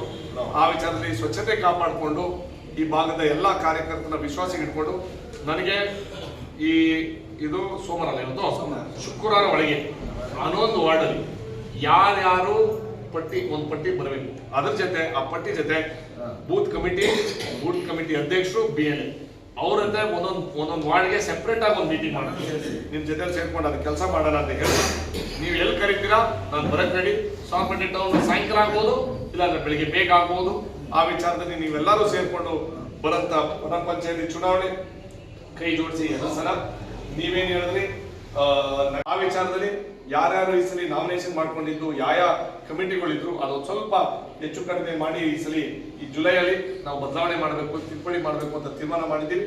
ಅದೇ ರೀತಿಲಿ ಏನು ನಮ್ಮ ಟೌನ್ ಅಧ್ಯಕ್ಷರು ಎಲ್ಲರೂ ಜೊತೆಲಿ ಖುಷಿಯಾಗಿಟ್ಕೊಂಡು, ಕಷ್ಟ ಯಾರೋ ನೀವು ಹೇಳ್ದಂಗೆ ನನ್ ಕರೆದಿಲ್ಲ, ನನ್ಗೆ ಕೂರಿಸಿಲ್ಲ, ಅದಿದ್ದೇ ಇರ್ತದೆ, ಏನೂ ಮಾಡೋಕ್ಕಾಗಲ್ಲ. ಮಾತ್ರ ನಾಮಿನೇಷನ್ಸ್ನ ಈ ಸಲ ಚೇಂಜ್ ಮಾಡ್ತೀವಿ. ನಾಮಿನೇಷನ್ ಕೊಟ್ಟಂತ ಸಂದರ್ಭದಲ್ಲಿ ಬೇಳು ನಿಮ್ಮೇಲೂ ಜಾಸ್ತಿ ಇರ್ತದೆ. ದಯವಿಟ್ಟು ಕೊಟ್ಟಂತ ಸಂದರ್ಭದಲ್ಲಿ ಅಷ್ಟೇ ಪ್ರಾಮಾಣಿಕತೆ ಪಾರ್ಟಿ ಪರಾಗೆ ಪ್ಲಸ್ ಕೆಲಸನೂ ಮಾಡಬೇಕು. ಆಮೇಲೆ ಎಷ್ಟು ಈಗ ಮುನ್ಸಿಪಾಲಿಟಿ ಅವ್ರು ಈಗ ಯಾರು ಇಲ್ಲ, ಅಡ್ಮಿನಿಸ್ಟ್ರೇಟಿವ್ ಇರೋದು, ಈಗ ಸರ್ಕಾರದ ಹುದ್ದೆಯಲ್ಲಿ ಇರೋದು ನೀವು ಒಬ್ಬರೇ ಆಗೋಣ ನನ್ ಬಿಟ್ಟೆ. ಕರೆಕ್ಟಾ? ಅಕ್ರಮ ಸಕ್ರಮ ಇದೆ ಅಲ್ಲ, ಸರ್ಕಾರದ ಹುದ್ದೆಯಲ್ಲಿ ಇದ್ದೀವಿ. ಆಮೇಲೆ ನಿಮ್ಮ ಮುಖಾಂತರ ಸಾರ್ವಜನಿಕರು ಸಹಾಯ ಬರ್ತಕ್ಕ ಕೆಲಸನೂ ಆಗ್ಬೇಕು. ರಾಜಕೀಯಕ್ಕೂ ಲಾಭ ಆಗ್ಬೇಕು, ಪ್ಲಸ್ ನಮ್ಮ ಪಾರ್ಟಿಗೂ ಬೆಲೆ ಆಗ್ಬೇಕು. ಆ ವಿಚಾರದಲ್ಲಿ ಯಾವ ರೀತಿಯಲ್ಲಿ ನಾವು ಪಾಪದವರು ಬಡವರಿಗೆ ಸಹಾಯ ಮಾಡ್ತೀವಿ. ಆಮೇಲೆ ನಿಮ್ಮಲ್ಲಿ ಒಂದು 10 ಜನ ಬರ್ಬೋದು, 3 ಜನ ಫೈದಾ ಆಗ್ಬೋದು. ಆಗಿಲ್ಲ. ಅಧ್ಯಕ್ಷ ಮಂಜುನಾಥ್ ಮಾತನಾಡಿ, ಪಕ್ಷ ಗಟ್ಟಿಗೊಳಿಸಲು ಕಾರ್ಯಕರ್ತರನ್ನು ಒಗ್ಗೂಡಿಸಿ ಪಕ್ಷದ ಕಾರ್ಯಕ್ರಮವನ್ನು ಮಾಡಲು ಮುಂದಾಗುತ್ತೇವೆ ಎಂದರು. ಕಾರ್ಯಕ್ರಮದಲ್ಲಿ ಬ್ಲಾಕ್ ಕಾಂಗ್ರೆಸ್ ಅಧ್ಯಕ್ಷ BB ಸತೀಶ್, ಯೋಜನಾ ಪ್ರಾಧಿಕಾರದ ತಾಲೂಕು ಅಧ್ಯಕ್ಷ ಆದಂ, ನಗರ ಪ್ರಚಾರ ಸಮಿತಿ ಅಧ್ಯಕ್ಷ ನಾಗೇಶ್ ಮತ್ತಿತರ ಪ್ರಮುಖರು ಪಾಲ್ಗೊಂಡಿದ್ದರು. ಕೊಡಗು ಜಿಲ್ಲೆಯಲ್ಲಿ ಮುಂಗಾರು ಆರಂಭಗೊಂಡಿದ್ದು ಮುಂದಿನ ದಿನಗಳಲ್ಲಿ ಹೆಚ್ಚಿನ ಮಳೆಯಾಗುವ ಸಾಧ್ಯತೆ ಇದೆ. ಆದ್ದರಿಂದ ಕುಡಿಯುವ ನೀರನ್ನು ಆಗಾಗ ಪರೀಕ್ಷೆ ಮಾಡಿ ಶುದ್ಧ ಕುಡಿಯುವ ನೀರು ಪೂರೈಕೆಗೆ ಗಮನ ಹರಿಸಬೇಕೆಂದು ಶಾಸಕ ಡಾಕ್ಟರ್ ಮಂತ್ರಗೌಡ ಸಲಹೆ ಮಾಡಿದ್ದಾರೆ. ನಗರದ ತಹಶೀಲ್ದಾರ್ ಕಚೇರಿಯಲ್ಲಿ ಮಡಿಕೇರಿ ವಿಧಾನಸಭಾ ಕ್ಷೇತ್ರ ವ್ಯಾಪ್ತಿಯ ತಾಲೂಕು ಮಟ್ಟದ ಅಧಿಕಾರಿಗಳು, PDOಗಳು, ಕಂದಾಯ ಇಲಾಖೆ ಅಧಿಕಾರಿಗಳು, ಪೊಲೀಸರು ಸೇರಿದಂತೆ ವಿವಿಧ ಇಲಾಖಾ ಅಧಿಕಾರಿಗಳ ಜೊತೆ ಕಾರ್ಯಪಡೆ ಸಮಿತಿ ಸಭೆ ನಡೆಸಿ ಅವರು ಮಾತನಾಡಿದರು. ಮಳೆಗಾಲದಲ್ಲಿ ಸಾಂಕ್ರಾಮಿಕ ರೋಗ ಹರಡದಂತೆ ಎಚ್ಚರ ವಹಿಸಬೇಕು. ತೆಂಗಿನ ಚಿಪ್ಪು, ಟೈರು ಮತ್ತಿತರ ವಸ್ತುಗಳಲ್ಲಿ ನೀರು ನಿಲ್ಲದಂತೆ ಗಮನ ಹರಿಸಬೇಕು. ಮಳೆ ನೀರು ಸರಾಗವಾಗಿ ಹರಿಯುವಂತಾಗಲು ನಗರ ಮತ್ತು ಗ್ರಾಮೀಣ ಪ್ರದೇಶಗಳಲ್ಲಿ ಕಾಲುವೆ, ಚರಂಡಿಗಳನ್ನು ಸ್ವಚ್ಛಗೊಳಿಸುವ ಕಾರ್ಯ ಆಗಬೇಕು. ರಸ್ತೆ ಬದಿ ಚರಂಡಿಯಲ್ಲಿ ಸರಾಗವಾಗಿ ನೀರು ಹರಿಯುವಂತಾಗಲು ಶುಚಿಗೊಳಿಸುವ ಕಾರ್ಯ ಆಗಬೇಕೆಂದು ಶಾಸಕರು ಸಂಬಂಧಪಟ್ಟ ಇಂಜಿನಿಯರ್ಗಳಿಗೆ ಸೂಚನೆ ನೀಡಿದರು.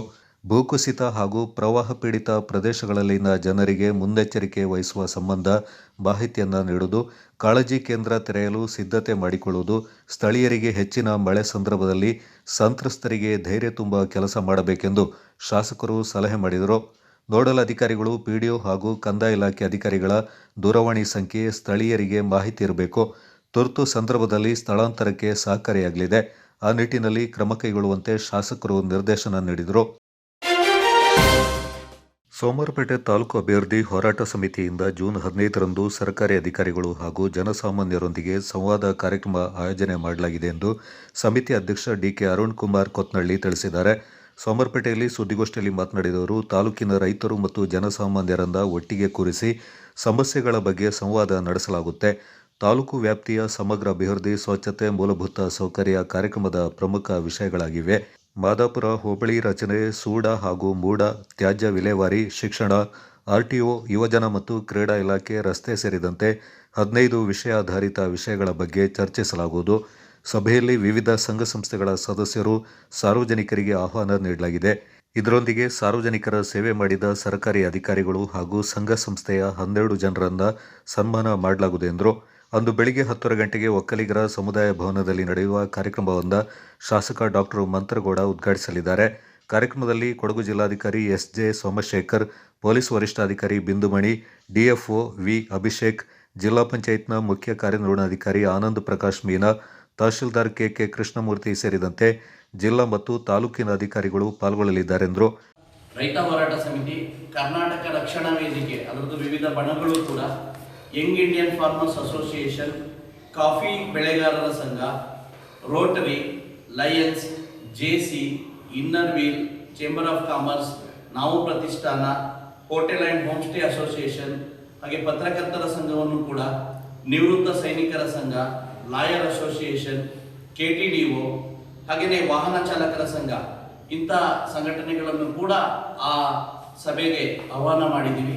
ಜೊತೆಗೆ ನಮ್ಮ ಮಡಿಕೇರಿ ಶಾಸಕರು ಇದರಲ್ಲಿ ಪ್ರಮುಖವಾಗಿ ಅವರ ಉದ್ಘಾಟನೆಯಿಂದನೇ ಈ ಕಾರ್ಯಕ್ರಮ ಸ್ಟಾರ್ಟ್ ಮಾಡಬೇಕಂತ ಹೇಳಿ ಅವರನ್ನು ಕೂಡ ಕೇಳಿಕೊಂಡು ನಾವು ಈ ಕಾರ್ಯಕ್ರಮವನ್ನು ಮಾಡ್ತಾ ಇದ್ದೀವಿ. ಮುಖ್ಯ ಅತಿಥಿಗಳಾಗಿ ನಮ್ಮ ರಾಜ್ಯ ರೈತ ಸಂಘ ಕೊಡಗು ಜಿಲ್ಲಾ ಅಧ್ಯಕ್ಷರಾದಂಥ ಮನು ಸೋಮಣ್ಣನವ್ರನ್ನ ಕೂಡ ನಾವು ಈ ಕಾರ್ಯಕ್ರಮಕ್ಕೆ ಆಹ್ವಾನ ಮಾಡಿದ್ದೀವಿ.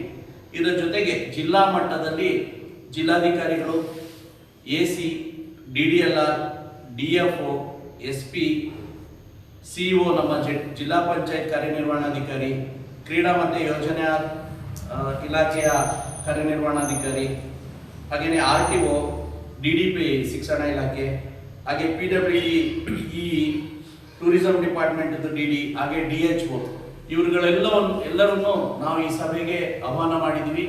ಅದ್ರ ಜೊತೆಗೆ ನಮ್ಮ ಸ್ಥಳೀಯವಾಗಿ ಜನಸಾಮಾನ್ಯರು. ಗೋಷ್ಠಿಯಲ್ಲಿ ಸಮಿತಿ ಉಪಾಧ್ಯಕ್ಷ KN ದೀಪಕ್, ಪ್ರಧಾನ ಕಾರ್ಯದರ್ಶಿ ಆದರ್ಶ್ ತಂಬಯ್ಯ ಮತ್ತಿತರ ಪ್ರಮುಖರು ಪಾಲ್ಗೊಂಡಿದ್ದರು.